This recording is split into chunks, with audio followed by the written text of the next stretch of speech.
buat soalan lah. Gurau je. Okay, so diabetic retinopathy. So, what are we going to learn today is about the introduction, definition, epidemiology, risk factor, pathophysiology, symptom science, classification, and management. For the management, normally we divide into diagnostic and treatment. For treatment, kita akan divide into medical, laser, and surgery. So this is the outline lah. So apa-apa pun, pathology, kalau you nak belajar, you nak baca, you ikut you ikut subtitle ni, insyaAllah you won't miss anything. Okay? Okay, so now, before we learn about diabetic retinopathy, let's go through a bit about diabetes mellitus. So, in globally, the diabetes mellitus shows a rising trend in the prevalence due to many factors such as aging, urbanization, and increased prevalence of obesity and physical inactivity. So, the International Diabetes Federation shows that prevalence of diabetes in Southeast Asia will be increased by twofold in year 2025. That is about another 5 years time lah. So the WHO, the World Health Organization, estimate that Malaysia would have a total number of 2.48 million people with diabetes in 2030. Sekarang population Malaysia sekitar 35 million lah, 35 lah. So by 2030, we might have around 30 millions, 30 millions population. Kalau I salah betulkan so daripada 30 millions, 2.5 million patient will have diabetes by 2030. Okay. The National Health and Mobility Surveys, in the latest one is 2019. Okay, estimate or reported that the prevalence of diabetes has increased from 13.4% in 2015. Now is 18.3% in 2019. So it's quite alarming lah. So this is the, I took it from National Health and Mobility Survey. It estimates that 3.9 million of people aged 18 and above develop diabetes mellitus. Diabetes mellitus. It's about one in 5 people had diabetes. Kat Malaysia ni. Okay, 1 out of 5 adults had diabetes. And the prevalence is increasing in trend. In 2011, diabetes mellitus is about 11.2. 2015, 13.4%. In 2019, it's 18.3%. So it's increasing. Okay, it's increasing. Are you worried or not about this? No, it's not worrying, because it's unless it is concerning about you and your family, then you worry, can. So it's quite significant. Okay. Okay, now ini kita dah cakap lah. Ini yang old National Health Mobility Survey, dia dah tak relevan lah. Tapi as a roughly estimated that some people have they know that they have diabetes, and some people doesn't know that they have diabetes. So let's go to complication of diabetes. So for complication diabetes from top toe, okay? So they can have brain and cerebral vascular accident. They can have cerebrovascular disease, secondary to diabetes, stroke, okay? They can have stroke, they can have apa lagi? For diabetes, they can have cranial nerve palsy, especially cranial nerve involving the eye, which is third, fourth, fifth, okay? They can have diabetic retinopathy and blindness. For the oral health, they can have severe periodontal disease. Dia dapat gum recessions, gum infection, recession, tooth tercabut. And then for heart, they can have heart and coronary circulation, heart disease related to stroke. Kidney, they can develop diabetic nephropathy. For women who's pregnant and pregnancy and birth, you know, it can have complication. Baby, they can have big baby birth defects. They can have complication during delivery because of big babies. So they can have peripheral neuropathy, kebas, glove and stockings appearance, hypertension because of arteriosclerotic changes of the vessels, lower limb, loss of sensitivity because of peripheral neuropathy. Okay, they can have gangrene, foot, diabetic foot ulceration, which lead to amputation. Okay, this complication is real. Okay, I've seen a lot, especially in my medical retina practice. A lot of patients develop all these complications.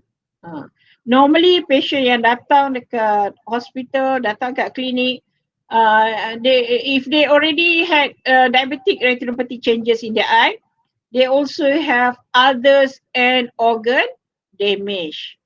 Not only diabetic retinopathy, they can have kidney, they can have stroke. So banyak patient yang datang dah teruk macam ni. Okay, that's why they present with eye problem. Okay, some of them already have amputation done. Some of them, very teruk. Mata dah tak, datang-datang mata dah tak boleh nak buat apa dah. Very disappointed. So this complication is real. That's why we have to know this diabetic eye diseases ni properly.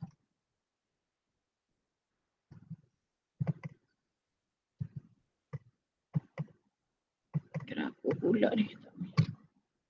Okay, now the prevalence of complication in type 2 diabetic is relatively higher as compared to non-diabetic patient. For example, eye damage very high. Food problems also high in diabetic as compared to non-diabetic. Chronic kidney disease, almost more than 4 times. Stroke, berapa kali? 3-4 times high risk. Heart failure, coronary heart disease, chest pain, heart attack. Dekat nak 5 kali present complication as compared to non-diabetic patient. So now, when you talk about diabetic eye diseases, you should know what is actually diabetic eye diseases. This is a group of eye diseases that patient with diabetes usually complain or usually presenting with.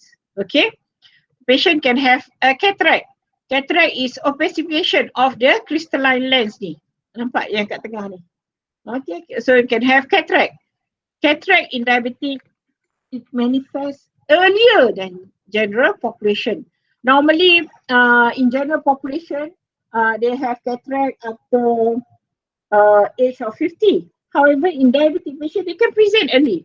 From my experience, patient as early as 30, they can develop cataract due to diabetes. Okay, as early as 30s, kena buat operate, you have to remove the cataract as early as 30s. Budak, sorry tengok lelaki lah. Tapi mungkin dia sebab kencing manis dia, ada banyak sebab lah. Kadang-kadang hormonal, kadang-kadang failure of pancreas, congenital failure. So they develop diabetes early, not well controlled. So they develop complication like cataract. Patient diabetes also can develop glaucoma due to rubeosis iridis. Yang ni kita akan explain later. Why patient diabetes dapat diabetic eye disease and develop glaucoma. Okay. Patient have diabetic retinopathy due to microvascular occlusion and leakage of the retina vessels.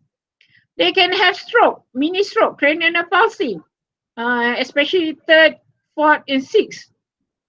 It is quite common affected the diabetic patient.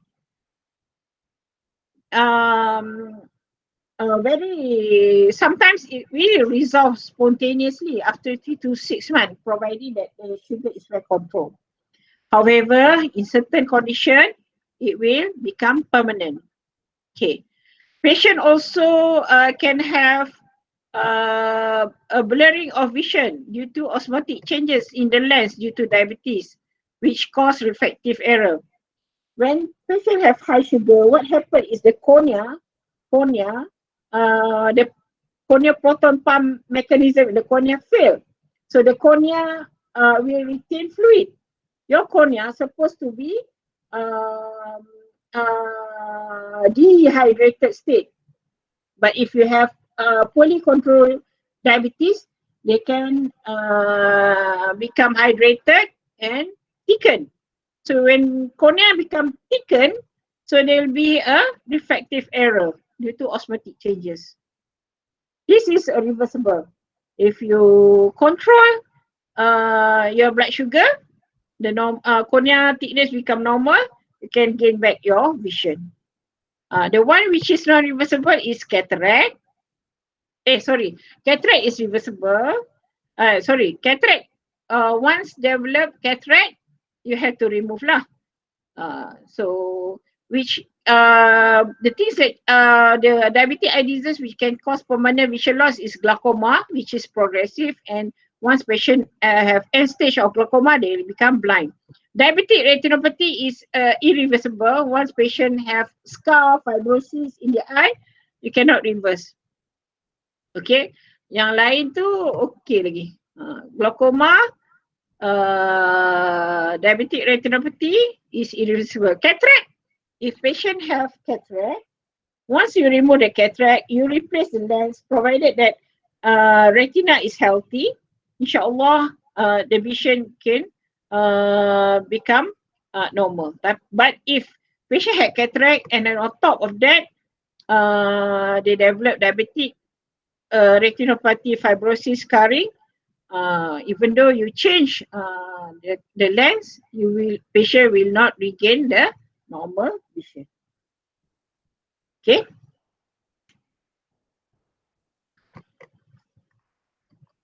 Okay, diabetic retinopathy. Okay, it is one of the commonest complication and major cause of blindness among people of reproductive age group. Why am I stressing on reproductive age group? Because this is the age where people go to work, okay, support the family, okay, bring back the salary, support the family. What happened if these people blind? What happened? If they become blind, they cannot go to work, they cannot support the family, so it'll become a socio-economic burden. Initially, it becomes socio-economic burden to the family, later on to the community, and later on to the country. So this is important. So WHO has estimated that 4.8 cases of global blindness is due to diabetic retinopathy. But I think now the census also almost similar lah, not much changes.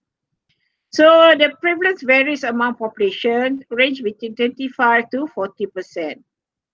The prevalence of sight threatening, there is a Malay-Singapore eye study.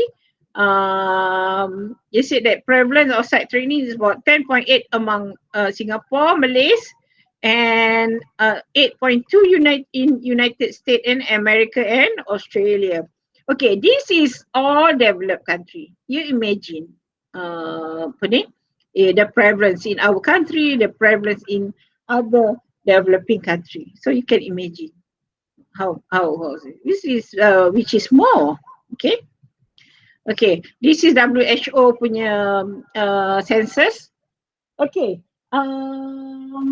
the top cause of visual or blindness is still cataract, followed by refractive error, glaucoma, AMD, and diabetes. Then later on, cornea scar, diabetic retinopathy, and other. Blindness. By definition, blindness is when you have visual acuity. You dah belajar kan about visual acuity kan?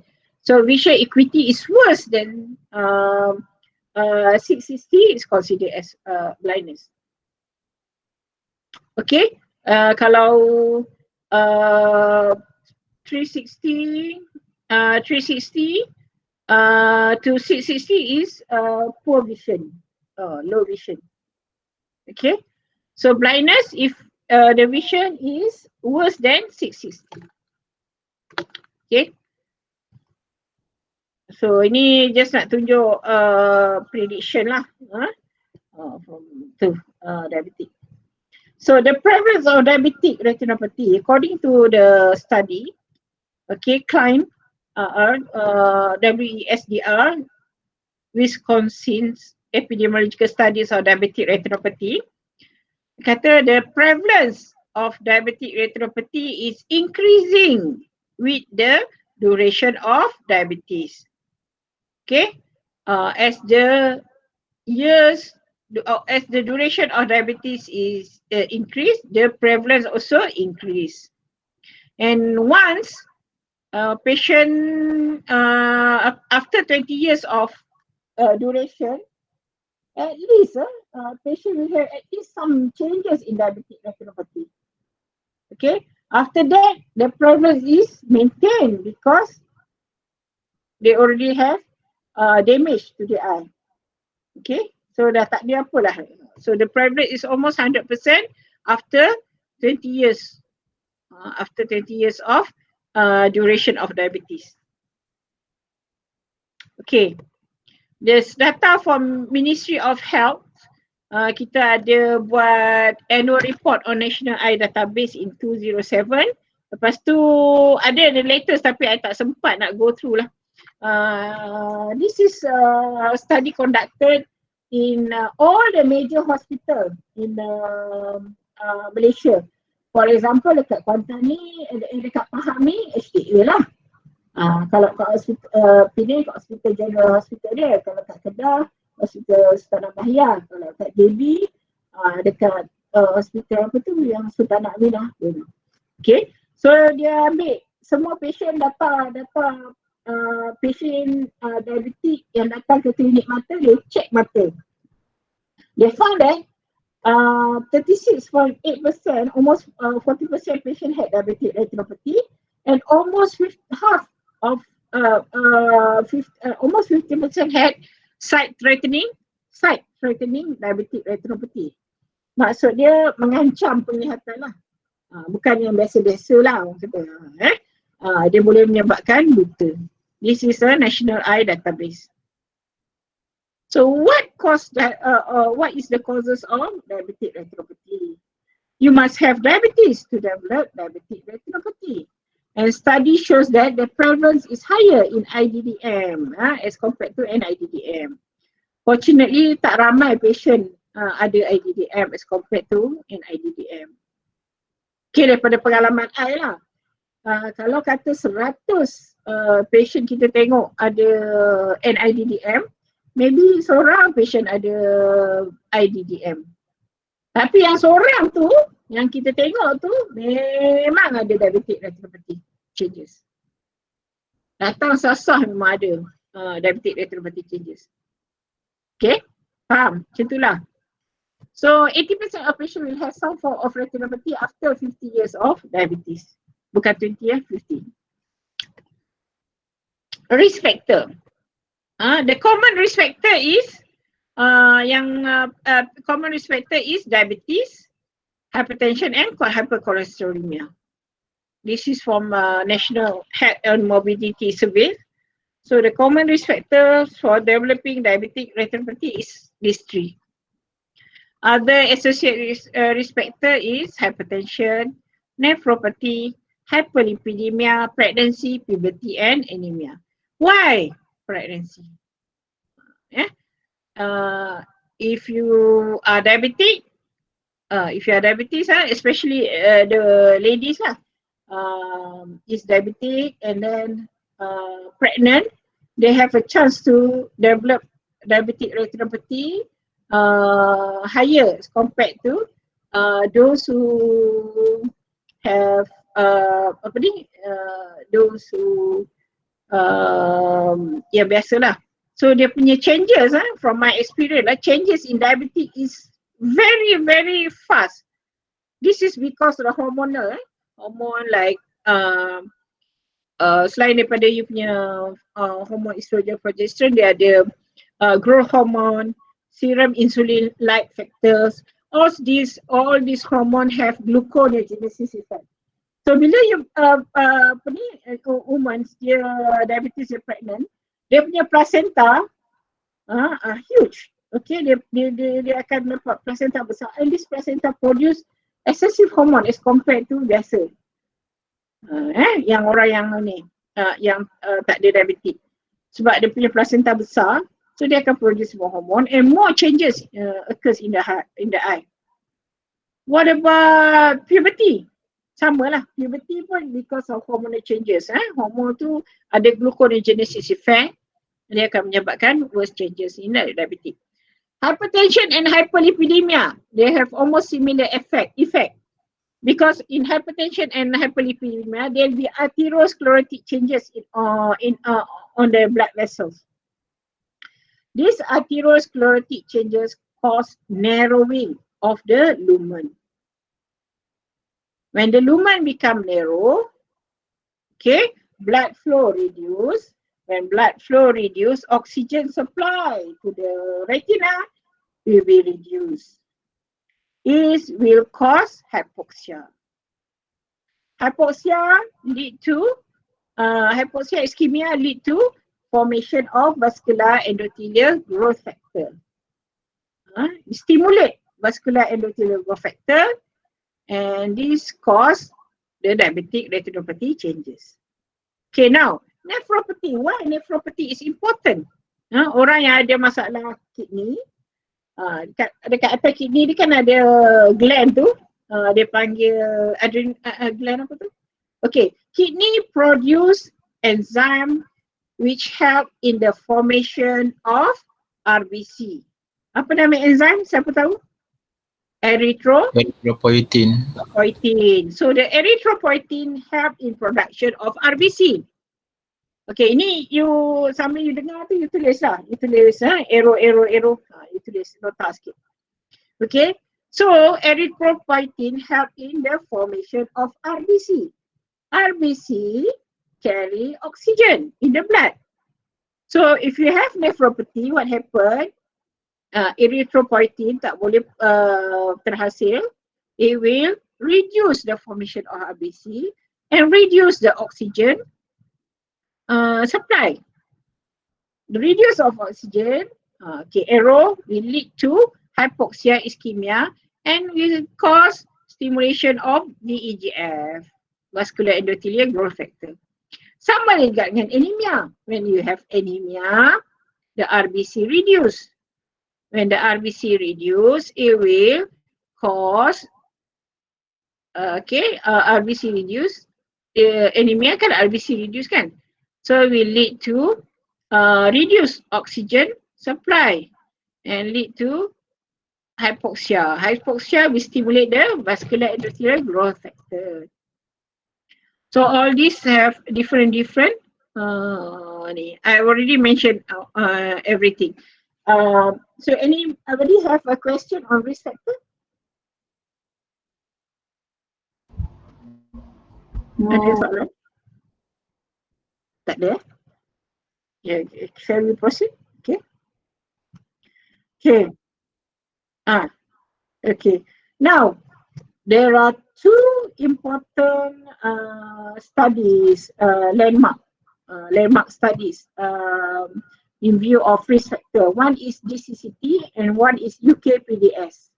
Okay, this is very important landmark. Kalau postgrad, kita akan tanya lah about this landmark study, DCCT and UKPDS. DCCT is a term for Diabetic Control and Complication Trial, DCCT. This is study shows that intensive glycemic control was associated with decrease in all microvascular complication. Dia tahu kan, diabetes can cause all the microvascular complication. Contohnya peripheral neuropathy, stroke, heart failure and cardiovascular event, diabetic foot, nephropathies, diabetic retinopathy and all that kan. I ulang balik So the study shows that intensive glycemic control associated with decrease in all microvascular accumulation. Okay, dia kata there is 76 reduce. Tanda reduce tu tertinggal kat sini, celah-celah ni. Sebenarnya nak tunjuk tanda reduce lah.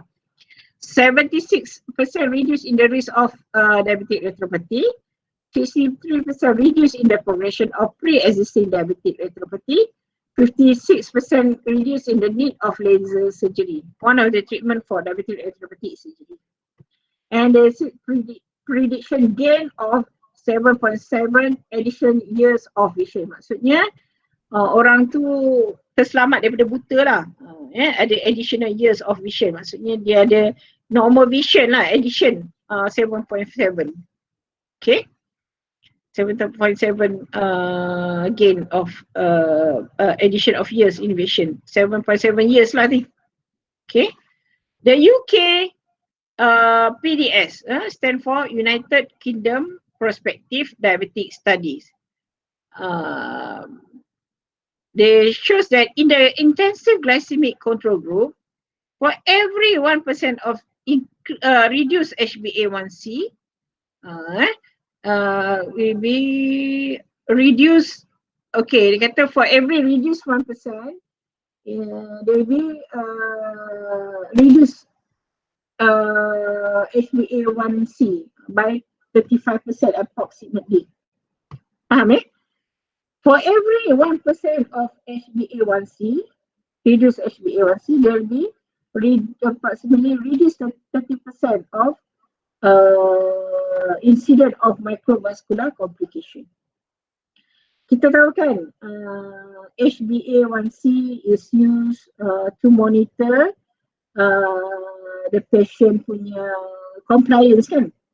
What is HbA1c? Anybody can tell me? The reading that suggestive for 1 month punya sugar. 1 month ke 3 months? 3 months.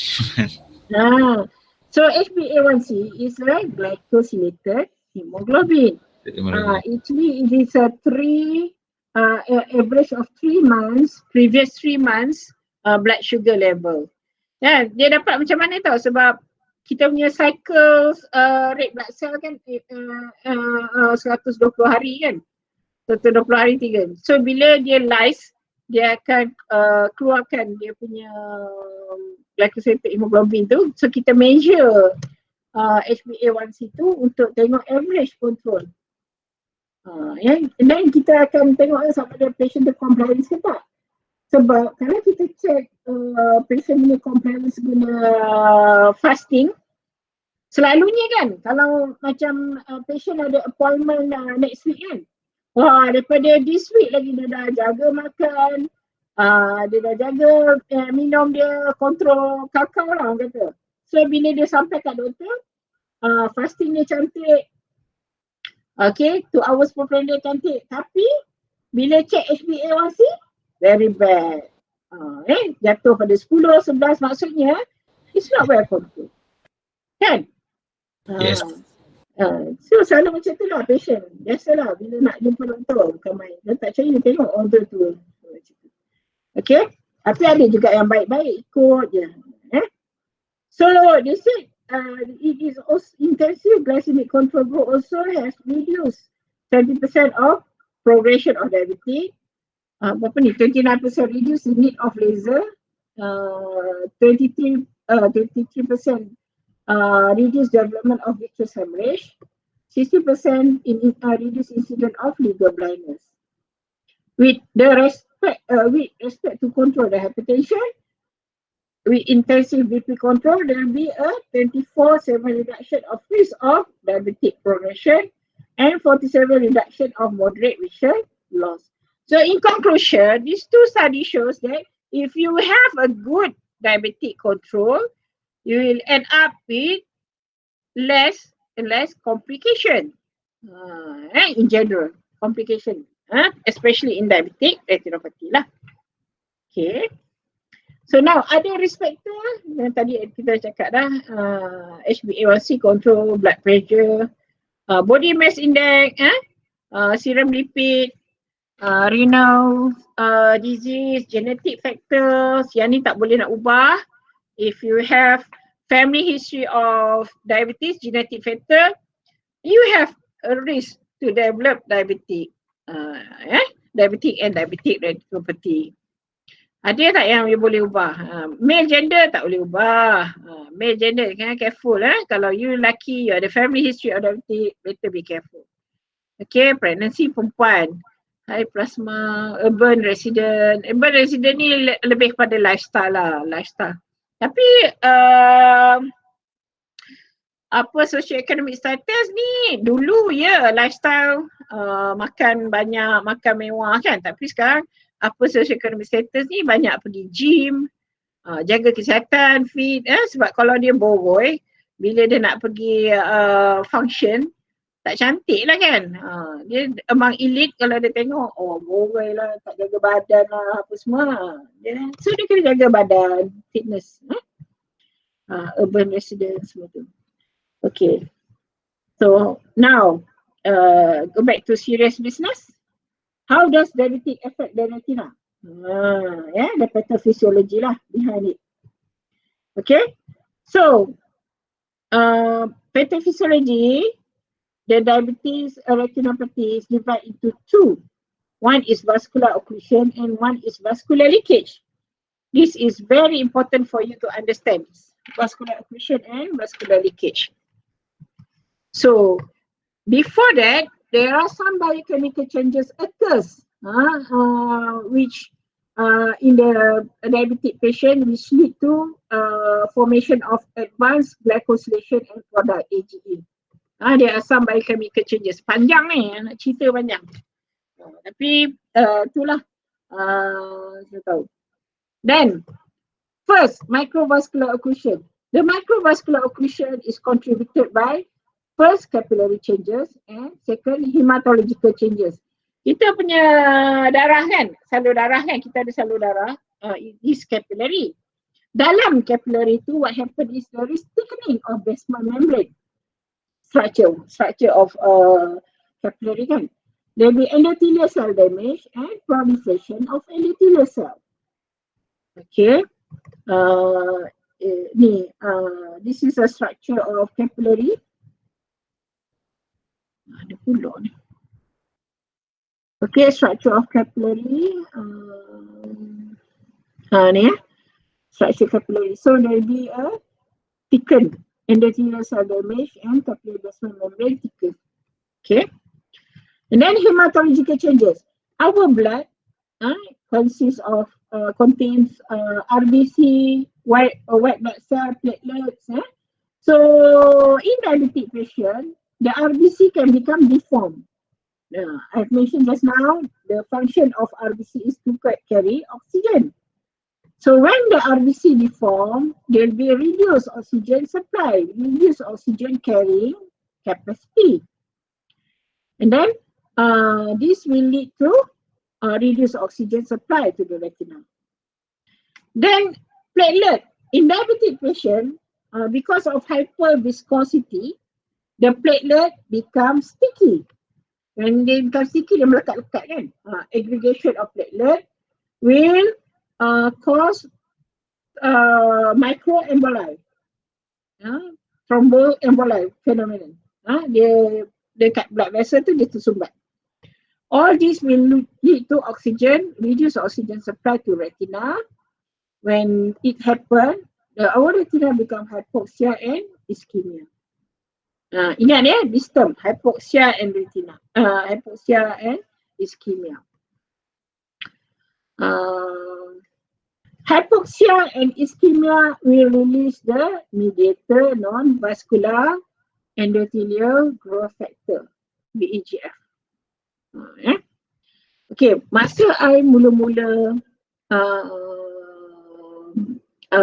training as a ophthalmologist lah, masa I buat training ophthalmologist dulu, VEGF ni terlalu baru, terlalu asing. It's so alien to us. Kita tak tahu apa VEGF. It's just that last 20 years ni, VEGF ni become more popular and popular. Okay. So kalau you tanya I dulu, memang I tak tahu lah apa VEGF. So what is VEGF? Vascular endothelial growth factor. It is some substance produced by body in reaction to hypoxia and ischemia.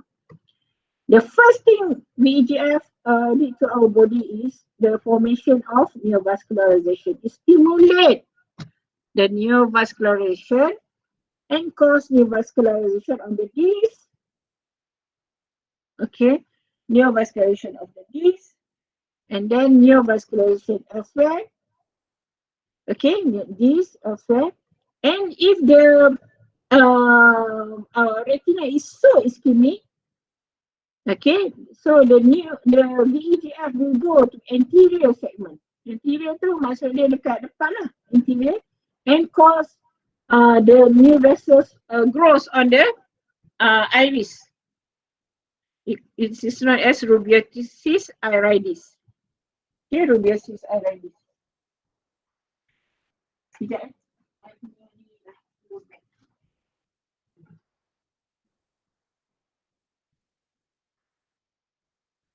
So, rubeosis iridis.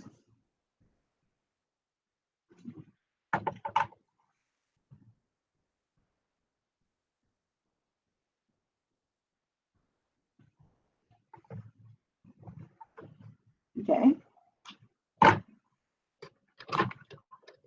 Oops.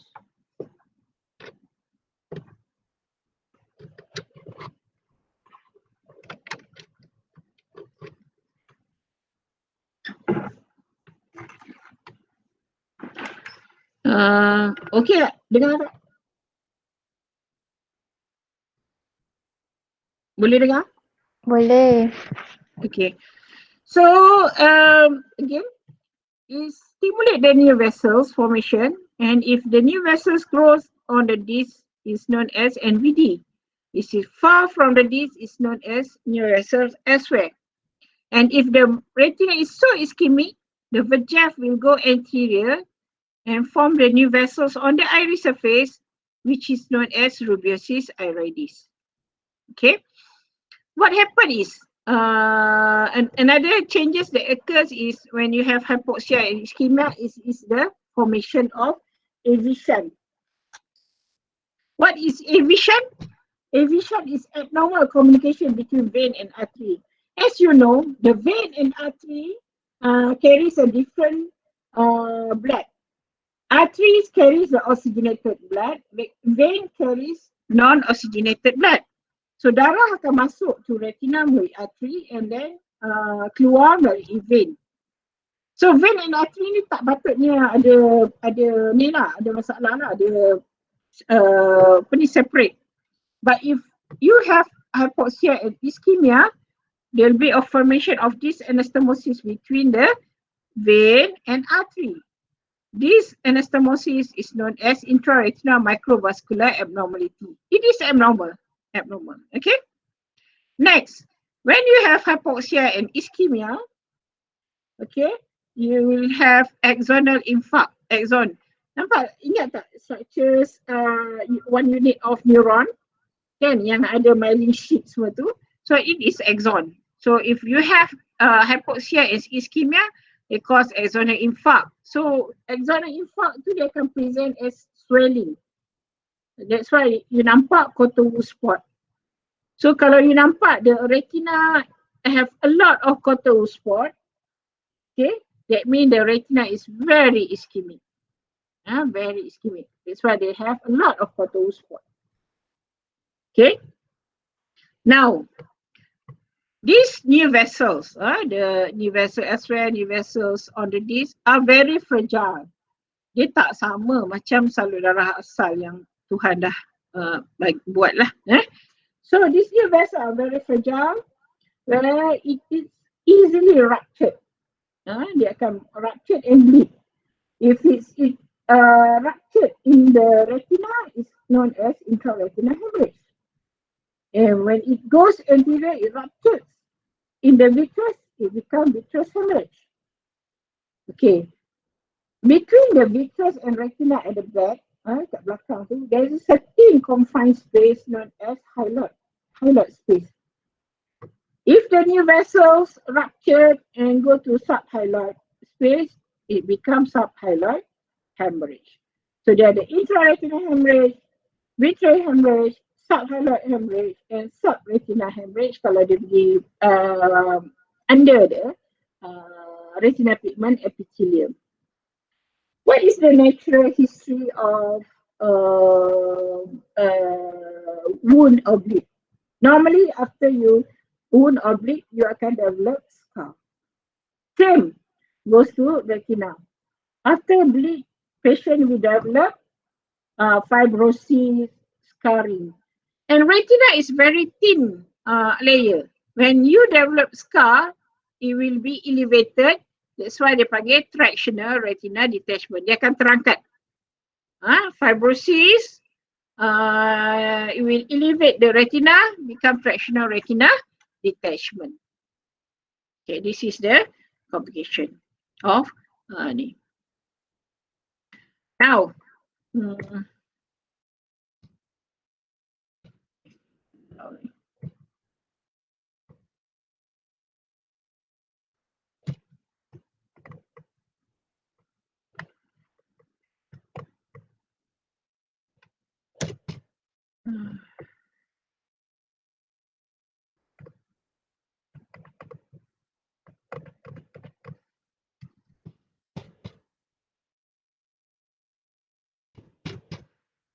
okay, tengah saya ni ni pula masalah pula.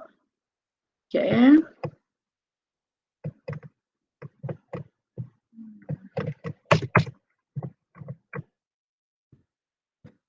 Semula.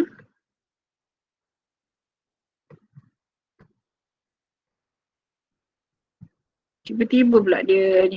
Sekejap ya.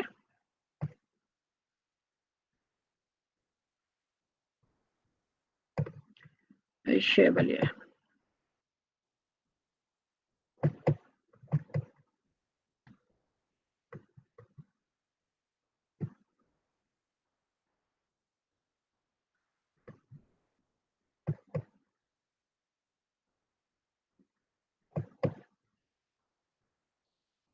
Sekejap.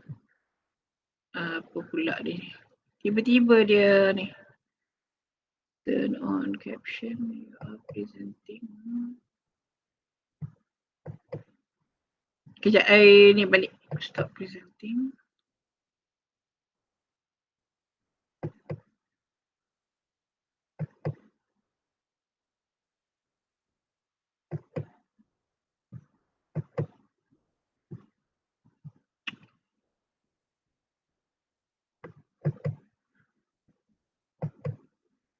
Sorry lah, dia jadi apa. Tak keluar gambar.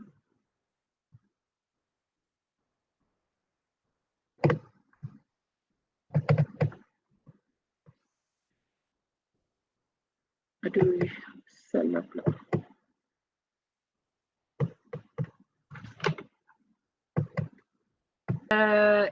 AGE, advanced glycosylation end product, AGE tu. So this AGE is a toxic to the cells. So dekat kita punya capillary, dia ada, kita panggil parasite. Dekat capillary ada parasite. This parasite, because of high diabetes, high sugar, the AGE kill the parasite. Okay, when the parasite died, the area of parasite tu dia jadi weak. Bila dia weak, it become outpouching. Kat sini so ni area kita punya capillary. So kita ada parasite. Parasite act as a skeleton for the capillary. Skeleton, dia akan menyokong capillary tu, menjadikan capillary tu strong. Okay, so this is endothelium, this is basement membrane. So what happen is, bila tinggi sangat AGE tu, the parasite die. Okay, parasite ni, so dia akan jadi outpouching. Outpouching dia panggil microaneurysm. Area ni jadi outpouching microaneurysm. Okay, so what happen? This microaneurysm actually become leak. There will be a leaking around the capillary. So if it's small, leaking, dia jadi dot. If it's bigger, dia jadi blood. Blood hemorrhage. Okay, and then if it's localized macam ni, like this, localized is dia panggil focal leaking. If it's diffuse on the macula, dia panggil diffuse exudate. Okay, exudate. So when there is a leaking vessels, okay, the keliling ni, okay, protein will leak, bocor, protein akan leak out. This leaking protein is known as hard exudate. The area which is a lot of fluid, it is called macular edema. Okay, hard exudate macular edema. Yang ni dark blood hemorrhage is focal leaking lah. If it's diffuse leaking macam ni, dia panggil macular edema. And then the protein which is leaked from the weak capillaries tu is known as hard exudate. Okay. So pathogenesis tadi. Plasma leaking, and then tadi vascular endothelial growth factor, a part of its neovascular effect, it also have cause increased vascular permeability. What happened is, dekat basement membrane, there is a junction. In between the cell, kita ada junction. This junction, if there is a lot of VEGF, this junction become loose. So the fluid can easily leak out. Okay, dia akan sedang leaking. Okay, so another role of VEGF is increased permeability, menyebabkan leaking and edema. Okay, so this is the changes lah, nanti boleh baca kemudian lah. So this is the level of hemorrhage. If it's superficial, blood hemorrhage. If it's superficial is facial hemorrhage. They follow the retinal fiber layer. If it's deep sikit, dia panggil blood hemorrhage. So this is a retinal capillary kita. This is the basement membrane yang putih ni. And then this is the endothelial cells. Okay, this is the lumen. And this is the parasite. Parasite ni yang support the skeleton of the capillary. So in normal artery, this is how it look like lah. And diabetic and atherosclerosis or hypercholesterolemia, it will cause thicken the wall and narrow the lumen. Okay, so ni is capillaries which shows the parasite, and this is when parasite die, it will become weak and outpouching. This is microaneurysm. Yeah, when there is parasite loss, there will be a microaneurysm. Microaneurysm actually is dot hemorrhage. Kalau besar, dia panggil blood hemorrhage. This is the changes. Okay, when there is ischemia, there will be a zone of ischemia, there will be a stimulation of vagina. Okay. So now proliferative diabetic retinopathy is actually the formation of new vessels. Before the new vessels occurs, they panggil non-proliferative. Once the new vessels occurs, either new vessels ordinaries, new vessels elsewhere, or rubiosis iridis, this is known as proliferative diabetic retinopathy. Okay, so this shows the microvascular leakage. Okay, now diabetic retinopathy classification. Diabetic retinopathy classification is divided into non-proliferative diabetic retinopathy, which is before the new vessels occurs, and proliferative diabetic retinopathy once the new vessels occurs. Okay, so from non-proliferative is divided to no apparent retinopathy, no abnormality since, mild, moderate, severe. Mild is when you have only microaneurysm. Okay, cantik ya. Please note this. Mild, when you have hemorrhage or microaneurysm, less than 20 in all 4 quadrants. Okay, maksudnya macam ni. You divide the retina ni into 4 quadrant macam ni. You divide into 4 quadrant. Imaginary line across the optic disc and macula, you divide into 4 quadrant. If you have like dot blood, okay, you have occasional hemorrhage less than 20 in all 4 quadrant, it's considered as mild. Macam mana nak tahu less than 20 ke apa? Duduk lah, observe, kira lah. Pelan-pelan kira tak adalah. Bukan. Just that sekali tengok less than 20, so you consider as mild. Okay. Okay, now let's go to severe first. Severe is when you have one of the following, any of the following. Okay, hemorrhage more than 20, intraretinal hemorrhage in each 4 quadrant. Maksudnya tiap quadrant yang tengok tu, okay, quadrant tu you bagi pada 4 quadrant. Tiap-tiap quadrant tu you have hemorrhage more than 20 in each quadrant. Or you have venous bleeding in 2 or more quadrant. Venous bleeding kan tak? Yang macam manik tu, macam sausage shape tu. That is venous bleeding. Bentuk dia macam sausage shape ni. Venous bleeding in at least 2 quadrant. Bentuk vessels ni macam sausage. Tu dia panggil venous bleeding. Nasib baik dia tak panggil sausage. Last tu yang buat lapar ni.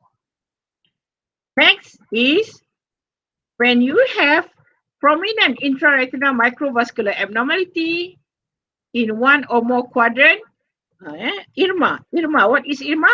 Tadi I cakap ada abnormal communication between vein and artery. IRMA. Okay, venous bleeding. IRMA.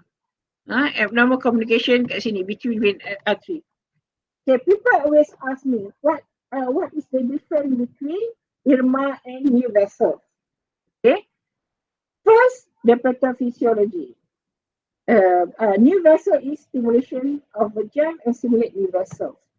IRMA is because of pressure ischemia, there will be abnormal communication between vein and artery. Okay, so in new vessel, okay, the vessels is angry looking, striking, angry looking, fan shape, and elevated. They're elevated towards the vitreous. However, in IRMA, it's a flattened. It's very obvious abnormal communication between vein and artery flattened. Dia akan flat and it won't cause hemorrhage bila dia tak ruptured and cause hemorrhage. Tapi new vessel is ruptured and cause hemorrhage. Okay. Okay, now what is moderate? You dah tengok mild, you dah tengok severe. What is moderate? Moderate is when you have anything in between. More than mild, less than severe. That is moderate. Okay, moderate. Okay, now proliferative diabetic retinopathy is when you have new vessels formation. You have neovascularization, you have hemorrhage. New vessel is a subsequent event after the new vessels. You bleed and become scarring. That is proliferative diabetic retinopathy. Advanced diabetic eye disease is when you have formation of vascular tissue, fractional retinal detachment, and rhematogenous retinal detachment. Koyak. Bila dia tarik, dia koyak, dia berlubang, dia dapat rhematogenous retinal detachment. Okay, faham so far? Boleh Advanced diabetic eye disease. A lot of patients come to clinic with advanced diabetic eye disease. Banyak patient. Okay. Now, there's something called macular edema. Okay, kita go through this first. Ulang balik, when you divide this into 4 quadrants, you will have hemorrhage less than 20 in all 4 quadrants. Moderate, more than mild, less than severe. Severe, follow this rule. 4 into 2 into 1. 4 into 2 into 1. 4 to 1. Which is 4 is hemorrhage, more than 20 in all 4 quadrants. Venous bleeding in these 2 quadrants. Irma in at least 1 quadrant. That is severe. Severe. Okay. Severe. Okay. Venous bleeding. Nampak? Venous bleeding. This is Irma. Nampak? Abnormal communication between vein and artery. Irma is flattened. Okay. So now, proliferative diabetic retinopathy is the most severe visual loss form. It caused by retinal ischemia and neovascularization. If it's untreated, it can cause bleed because it is very friable. And this fibrous tissue can cause scarring, parut, and fractional retinal detachment. So first you have vitreous hemorrhage. Okay. In PDR can have vitreous hemorrhage. When you have vitreous hemorrhage, you cannot view the fundus at the back because vitreous located anterior to the retina. Okay, vitreous is anterior to the retina. So when you have vitreous hemorrhage macam ni, you cannot view the fundus. Next is subhyaloid hemorrhage, the area between the vitreous and the retina is subhyaloid. Subhyaloid gives a typical boat-shaped appearance. Sampan. Boat-shaped appearance macam ni. And at the fluid level, dia ada boat-shaped appearance. This is pathognomonic of subhyaloid hemorrhage. Okay.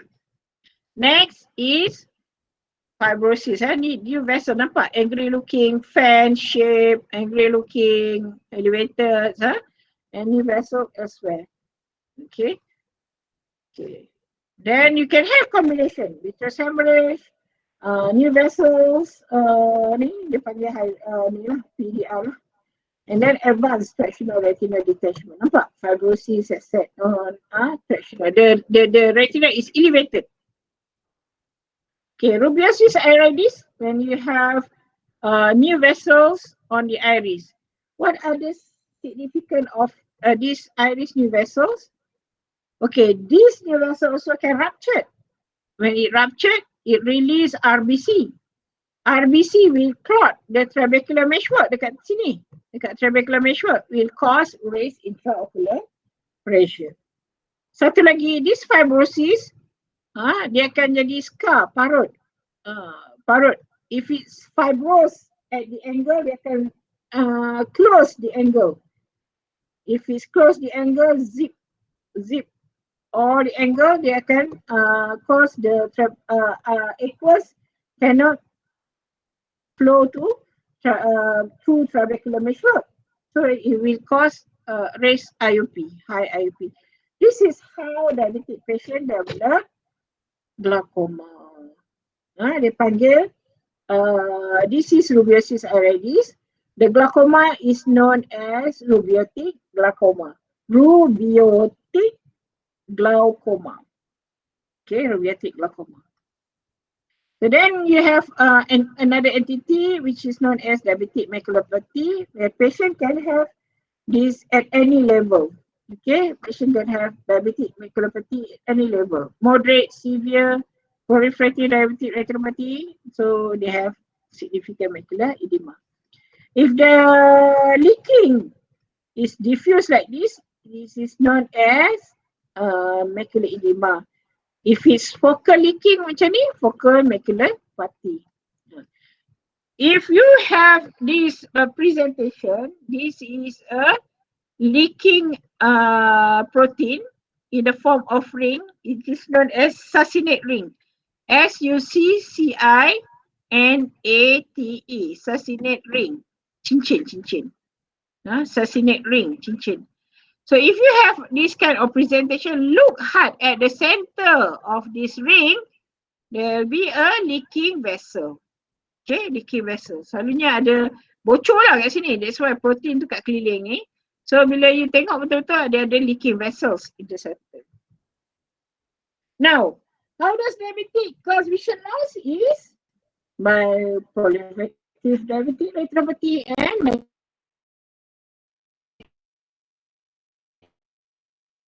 macular edema. Okay, proliferative retinosis scarring. Macular edema, when there is a leaking on the macula become swell, there will be a blurring of vision. Does diabetic retinopathy have any symptom? Usually at early stage, patient doesn't complain of anything. Patient tak complain apa-apa. Okay, normally they'll have symptom only when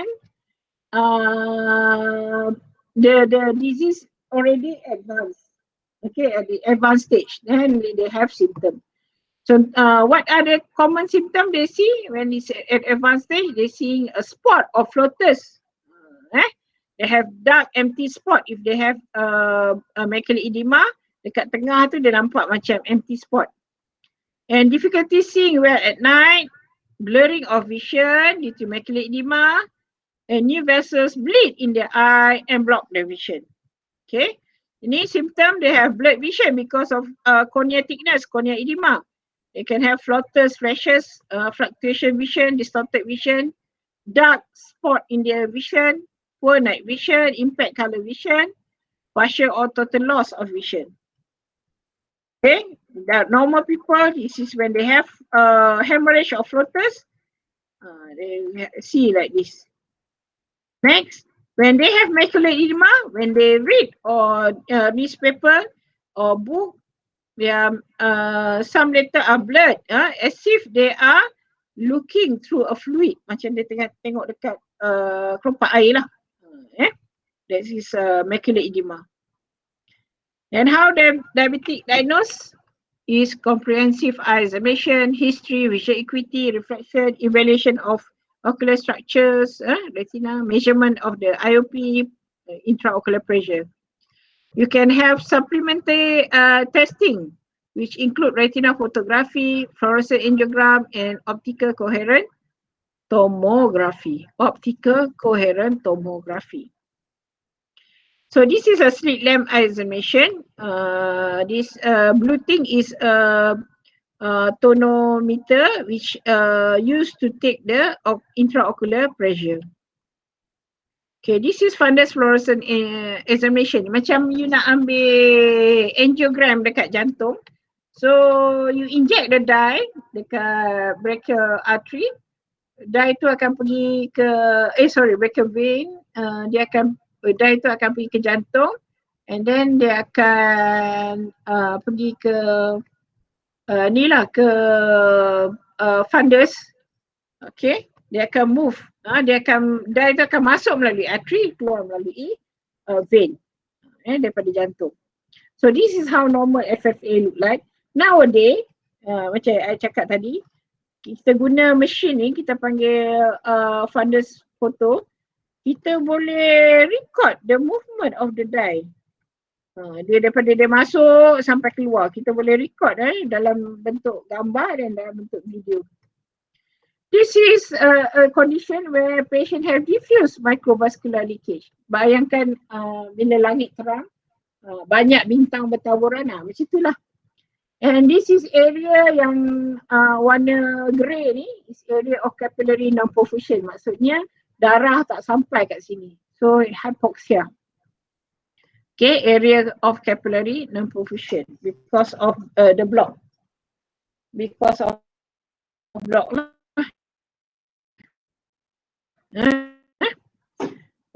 FFA.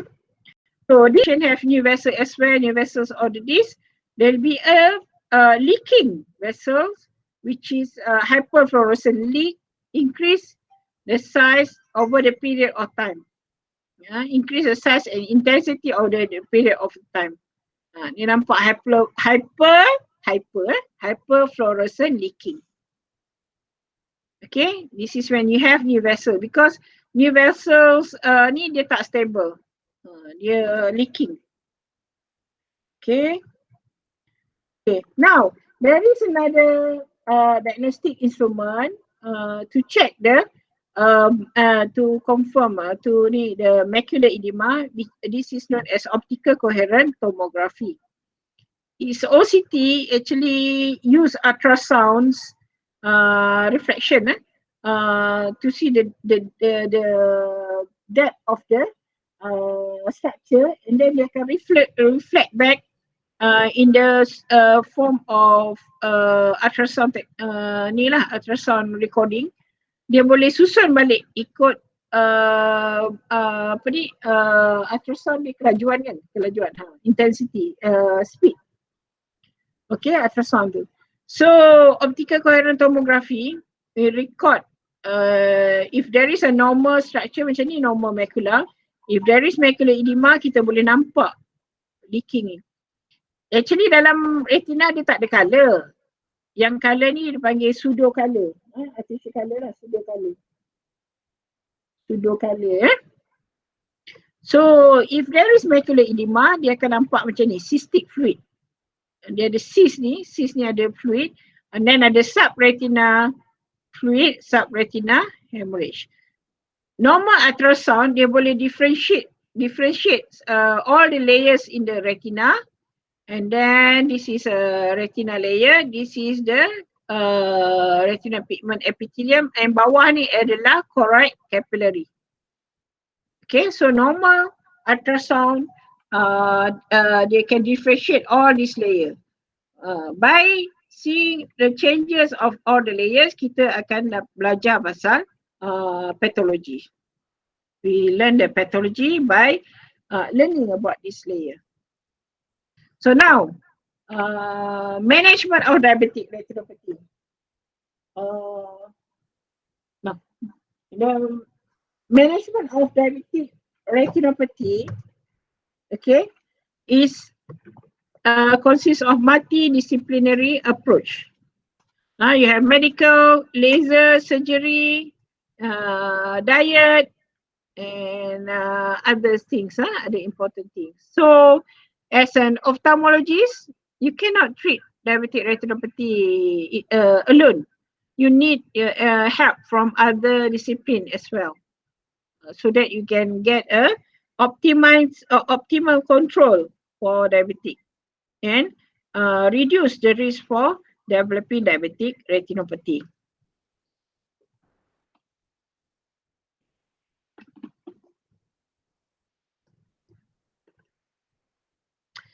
So treatment of diabetic retinopathy divide into medical, laser and surgery. Medical include injection of anti-VEGF. So you ada VEGF, so you akan treat dengan anti-VEGF.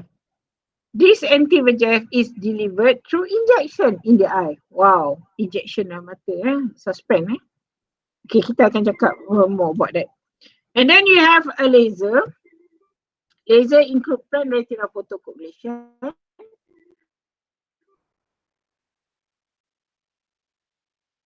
focal and grid laser. Kita akan go through detail of it. And then you have surgery. Surgery is we known as pars plana vitrectomy. Okay, pars plana vitrectomy. dia panggil surgery for this diabetic retinopathy. So this is intravitreal anti-VEGF injection where it block the function is anti-VEGF block the VEGF molecules. Thus, tadi saya cakap kan, VEGF has two effect in the eye. One is new vessels formation, and second is increased permeability.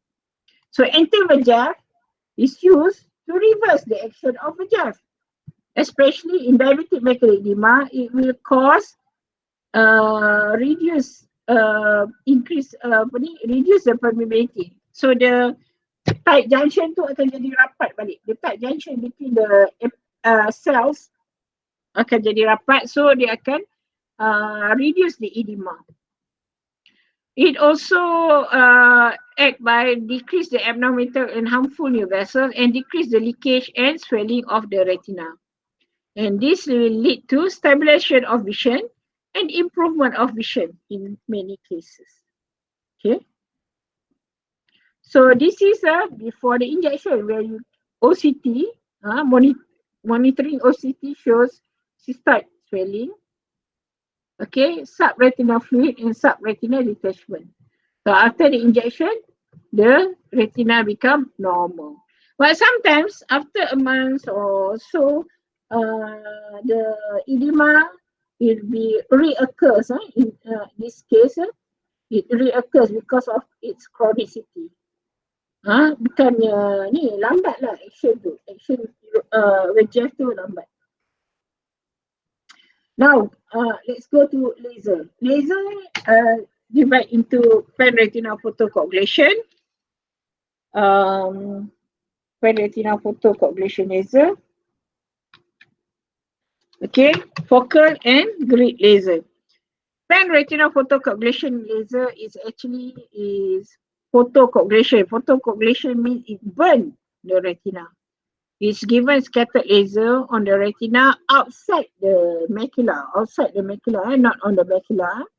It helps to shrink the abnormal vessels by converting ischemia to total infarct. Okay, ischemia will lead to new vessels, new vessel formation. But if you convert ischemia to total infarct, there will be no VEGF. Okay, normally the doctor places 1,000 to 2,000 laser burn in the area of retina away from the macula. Why away from macula? Because if we laser the macula, patient will have scar on the macula and become blind. Macula is very important structure. Because macula helps in near vision, color vision, contrast sensitivity. Nak bezakan contrast sensitivity kan? So it's very important. So kalau you burn the macula, habislah. The side effect include loss of sight vision, peripheral vision and night vision. This laser, pan-retinal photocoagulation, is given outside the macula. Okay, macula is area for color vision, contrast sensitivity, reading, near vision. The area outside the macula is for navigational and night vision. So if you laser, this is a photocoagulation laser, right? If you laser, it burns the retina here. The patient will have night vision problem. Okay, dia panggil rabun malam. Okay, so once you laser the patient, complete the laser, patient will have tunnel vision. Tunnel vision macam mana tahu? Kalau KL ikut Karak, kan you akan melalui tunnel vision, only center vision. Peripheral semua tak nampak. Jadi for this patient, we will not encourage the patient to drive especially at night because the vision is very limited. So pan-retinal photocoagulation. Kita bagi laser, sini kita bagi laser, kita bagi outside the Acad. Kita memang burn the retina. Okay, so this is the mosaic image, gambar mosaic. Kita cantum-cantumkan, ikut software tu dia boleh kenal vessel tu, dia cantum-cantum. So this is the full PRP laser. Okay, so what happened is before the PRP laser there is a new vessel here, but after the PRP there is a control of fibrosis, but they left a scar lah dekat outside ni. Jadi dia tak ada tractional retina detachment lah. Dia tak develop tractional retina detachment. Okay. Now, for diabetic macular edema, there are two types of laser, focal and grid. Focal is to treat the focal diabetic macular edema. Okay, dia ada localized edema macam ni. Action is the laser close the leaking microaneurysm by thermal coagulation. Yang ada leaking macam ni, kan tadi ada succinate ring apa semua, so kita tengok kat tengah dia tu ada leaking, kita seal the leaking by thermal coagulation. Okay, so the laser light must be absorbed lah by blood inside the ni. Okay, so now focal laser, ini focal laser, selalunya kat tepi lah. Now, grid, what is grid laser? Is to treat diffuse macular edema. There are several theories behind it. First one is laser energy remove the unhealthy RPE. RPE is retinal pigment epithelial cell. One of the action is to absorb fluid. So they remove unhealthy RPE and replace by more viable RPE cell. It stimulates the existing RPE to absorb more fluid, and they stimulate vascular endothelial proliferation and improve the integrity of the inner blood retina barrier. So it stimulate the endothelial proliferation, improve the integrity of retina barrier tu. Okay, the junction lah, third junction. Okay, so this is the action of grid. And where does this grid given? In the center. Oh, tadi doktor kata tak boleh bagi laser dekat tengah mata. Sekarang doktor laser pula sini. Boleh buta ni? Tak. Grid laser, the power is much more gentle. Dia tak macam photocoagulation. Photocoagulation burn. Grid laser is very gentle laser. Power dia power dia dalam 50 millivolts. Okay. Kalau PRP, power dia boleh go through more than 150 millivolts. So beza. Dia boleh menyebabkan terbakar. Tapi grid laser tak sepatutnya cause burn on the retina. It's just stimulate the retina pigment epithelial to work harder. Macam sekarang lah, kalau ada yang mengantuk sekarang ni, kita bagi grid laser, bagi dia bangun. Bangun sikit. Okay. So, next, surgery. The surgery is known as vitrectomy. This is Dr. Aidila punya subspecialty. Surgery is done in patient who have a lot of blood in the eye. Dekat vitreous tu, bila ada vitreous hemorrhage macam ni. So, kita bagi surgery.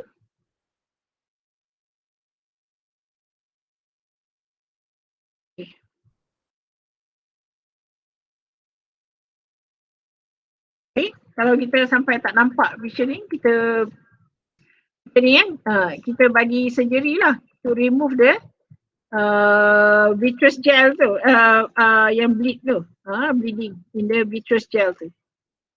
Okay, a lot of vitreous gel. Vitrectomy is performed either by local or general anesthesia. We use a small instrument. Okay, kita masuk melalui pars plana area. Pars plana is area of devoid of any vessels, any retina dekat pars plana. Usually 4 mm from the limbus. This is quite safe lah. Kita buat kat sini, kita takkan poke the retina. Kita takkan induce trauma to the retina. Okay, so what happen is we get a small instrument. This instrument is known as vitrector. Dia macam tip of injection. At the tip of this needle, dia ada small needle. At the tip of needle, there is a vitrector or vitreous cutter. What happen is it will rotate, the blade will be rotated, laju 400 to 600 rotation per minute. Masa dia rotate tu, dia cut the vitreous, and then at the same time it will absorb, sedut keluar. Dia akan sedut keluar vitreous tu. Okay. At the same time, because you kerja dekat bola mata ni gelap kan, so dia ada light pipe, bagi cahaya sikit lah. And then dia ada sini drainage, dia akan masukkan fluid sikit-sikit ke dalam bola mata. Sebab bila you aspirate out, bola mata tu akan kempis. Tapi bila you masukkan cecair tu akan maintain the shape during the surgery. Kalau tak, collapse lah bola mata tu. So what happened after the surgery? What happened after the surgery? Dengar? Dengar. This area become empty. Vitreous dah sedut keluar. You kena sedut semua vitreous. Kalau tak, dia akan dapat new vessels formation balik.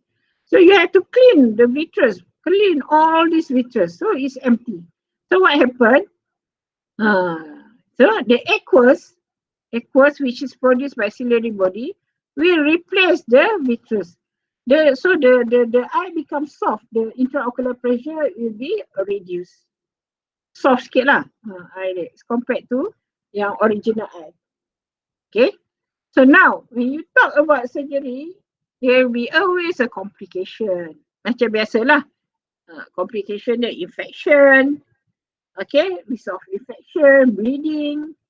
And then you can have cataract. Okay. Loss of vision. It can cause pressure. Surgery is pars plana vitrectomy. Normally pars plana vitrectomy. Kalau dia ada tractional retinal detachment, dia akan buat membrane filling. membrane, membrane filling. Okay, sometimes they will replace with gas or silicone oil, depends. Gas tu expandable gas. Dia masukkan sikit, lepas tu gas tu akan expand. Over the period of time, gas tu akan be absorbed. Kalau dia perlu buat laser, ada new vessels, dia akan buat laser, dia panggil endo laser. Endo maksudnya dalam, endo laser. Dia akan masuk melalui port ni, dia akan bagi laser semua. Okay, dia akan completekan endo laser. That is after they remove the hemorrhage lah. Kalau masa tengah hemorrhage tak nampak apa. You can't see anything. Okay, so the complete ialah pars plana vitrectomy. Kalau ada tractional retinal detachment, membrane filling. Lepas tu endo laser. Kadang-kadang dia masukkan silicone oil or gas.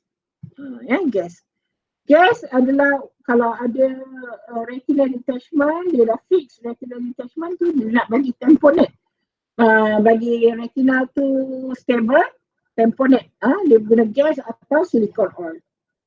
Why they use silicone oil? Anybody knows why? Because oil is floating kan. So dia akan bagi oil tu akan tamponade area of leaking dekat posterior. Okay. So dia macam ni ya.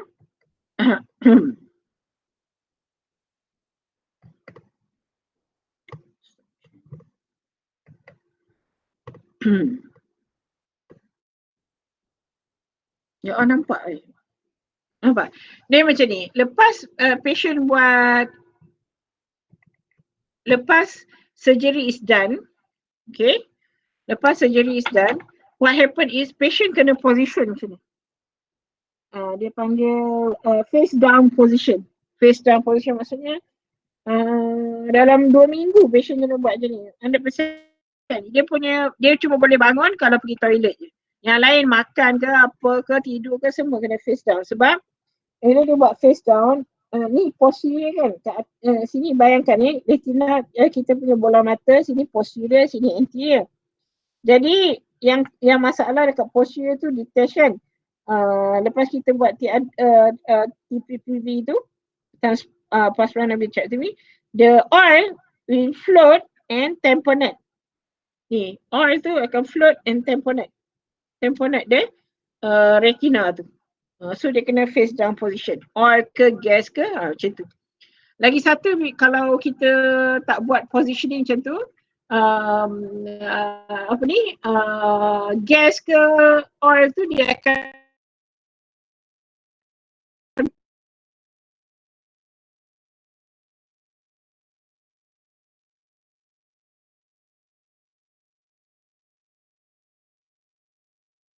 touch kita punya anterior lens tu, lens kita.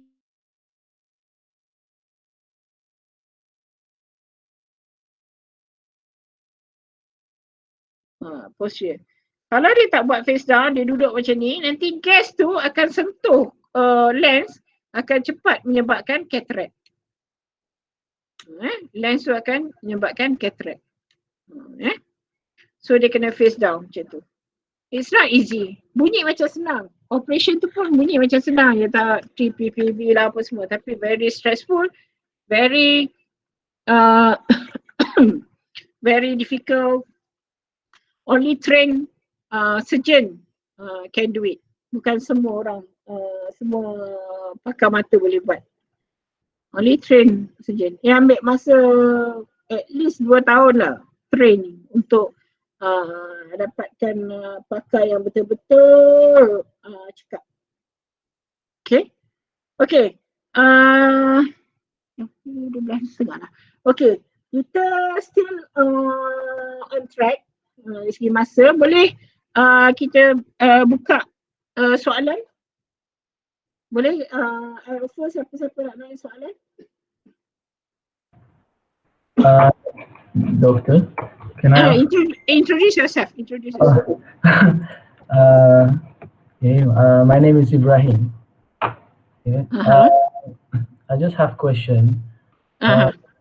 Because when I see the prevalence of the diabetes mellitus in Malaysia, so it's high. So I wanted to know, is there any like awareness or campaign here in Pahang for to aware the people about diabetes mellitus and so on?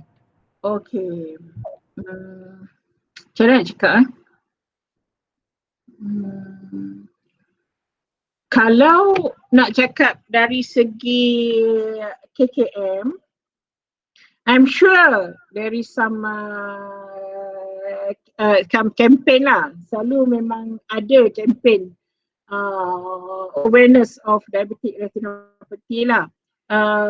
Tapi in general, kita ada World Sight Day dekat Malaysia. Tiap-tiap tahun kita celebrate World Sight Day. Selalu kita during this World Sight Day kita buat program pada pesakit. Normally kita buat awareness tentang blindness lah, kan, common lah. Maybe dalam tu ada sikit ni lah pasal diabetic retinopathy. Unfortunately, kita kat Malaysia ni, the truth, what happened, the truth is, jangan paper semua tengok patient yang datang, sebelum ni pergi HTA, lepas tu pindah ke UA, sebab tak larat nak tunggu. The situation dekat government hospital is overload. Patient nak laser kena tunggu, nak jumpa doktor kena tunggu, nanti nak laser kena tunggu, okay. Lepas tu doktor tak cukup, okay, queue panjang, kemudahan tak ada. Dia ni kebanyakan patient yang datang ni patient dah tua. Okay, they are old. Dia tak boleh nak drive sebab mata tak nampak kan, dia tak boleh nak drive. So dia kena tunggu anak untuk datang tolong apa semua, kena anak bawa. So musim-musim COVID ni lagi teruk, musim-musim COVID ni lagi susah. Anak tak boleh datang dengan mata tak nampak, pergi jumpa doktor. Kadang-kadang doktor tak ada masa nak explain, nak cakap banyak. terus buat itu, buat ini. Dia orang pun tak tahu, tiba-tiba mata kena laser. Tiba-tiba kena inject. Explanation ada tapi mungkin pesakit tak faham kenapa kena buat macam tu. Pesakit. Jadi menyebabkan communication breakdown, menyebabkan awareness pasal tu sangat berkurangan. I cakap terus terang. Okay, janganlah kot kan. Tapi ini terus terang, what happened is our government kurang resources. Okay. Dari segi tu memang pesakit banyak, staff tak cukup apa semua. Cuma satu yang I observe, kalau dekat setengah klinik kesihatan lah, bukan semua klinik kesihatan, contohnya klinik kesihatan bandar, they did very well, they organize very well, diabetic retinopathy screening, ada fundus camera apa semua, lepas tu ada doktor yang tengok fundus camera tu. Tapi setengah-setengah klinik kan yang dekat area-area macam pendalaman, area-area klinik yang jauh-jauh daripada bandar, macam dekat Jerantut, macam dekat Rauk semua tu, tak ada tau. Selagi patient tak complain, they won't check the eye, they won't do initiative. Sebab apa? Bukan semua klinik ni ada fasiliti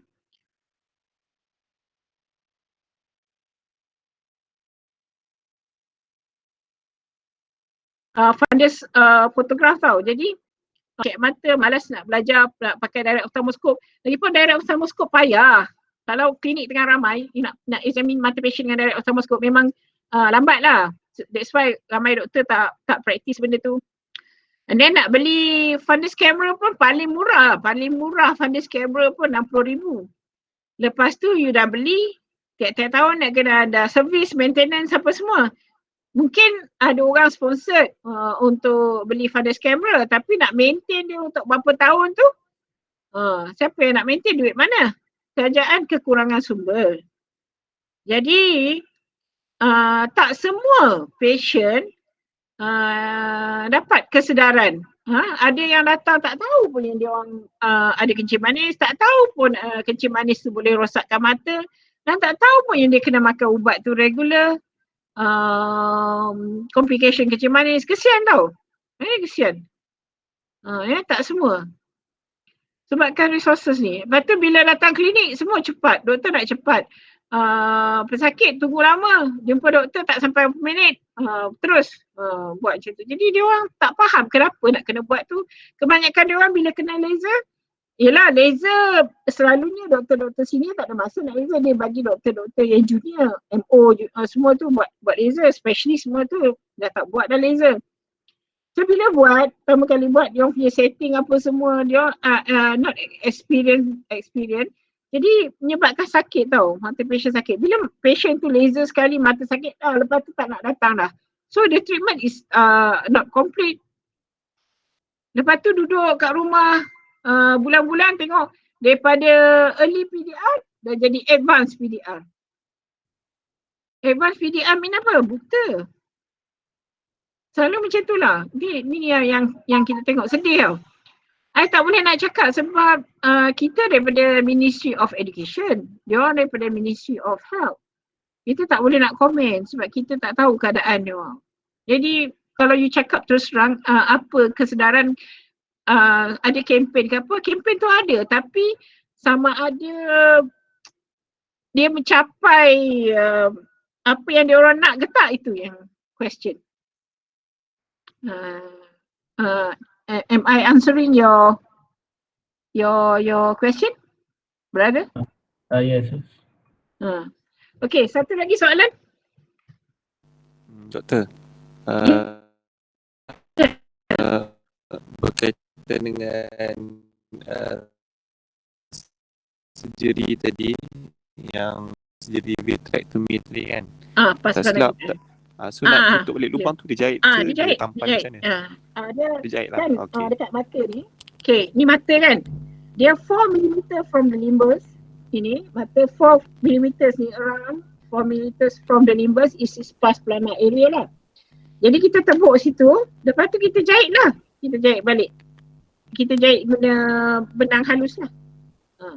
So kita jahit balik tempat yang lubang. Lubang tu tak besar, lubang tu kecil je, small je. Macam needle yang you pakai untuk injection tu. Yang size sekarang ni dia panggil dulu dia 23 gauge needle. Sekarang ni teknologi baru dia ada, kalau tak silap 25 gauge needle. So you bayangkan needle 25 gauge tu besar mana ujung dia tu. So dia jahit sikit je lah. Kalau 25 tu, kalau tak silap saya lah, kalau tak silap saya tak payah jahit. Dia terus dia terus seal, automatic seal sendiri. Faham? Kalau 23 gauge ni dia tu besar, dia kena jahit juga. Okay. Okay, lagi satu soalan. Kat rumah you hujan tak sekarang? Kalau hujan signal bagus tak? Hujan tapi kadang-kadang tak elok kat signal line. Jadi kalau hujan line tak elok. Itulah. I pakai LAN. LAN ni dekat UIA laju lah. Okey lah. Okay, satu lagi soalan.